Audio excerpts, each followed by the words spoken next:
Hi, my name is Gabby, and here's a sneak peek into what we'll be making today, a pinecone squirrel.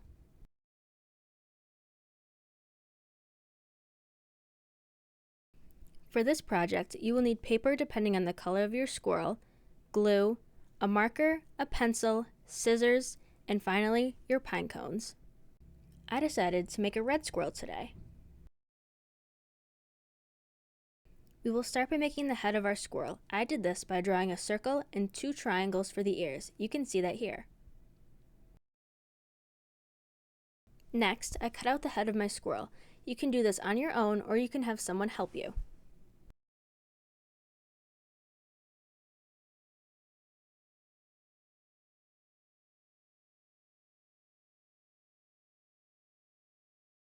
Here's what the final head should look like. Now I'm going to glue on the head of our squirrel. I do this by putting on a small dot onto the pine cone wherever I want my head to sit.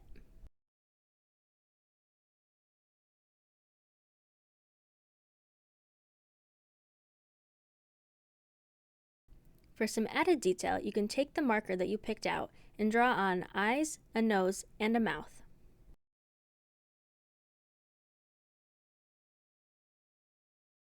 Next, we'll be making our tail. I did this by drawing a question mark-like shape so it has a nice curve. After drawing it, we will cut it out just like we did with our tail. Remember to be careful.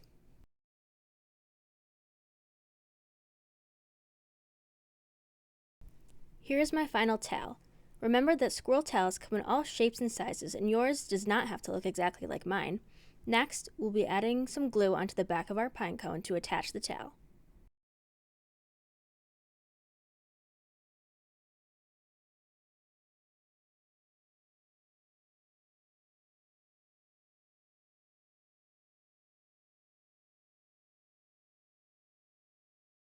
The last thing your squirrel will need are paws so they can pick up their acorns. I made mine by drawing little gumdrop shapes and adding claws with a marker.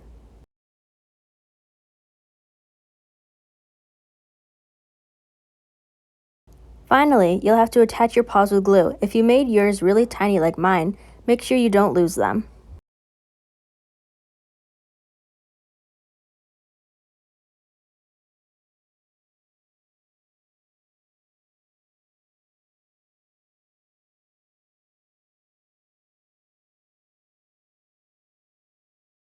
Finally, our pinecone squirrel is finished. I hope you had lots of fun and make sure to let your squirrels properly dry before you move them too much.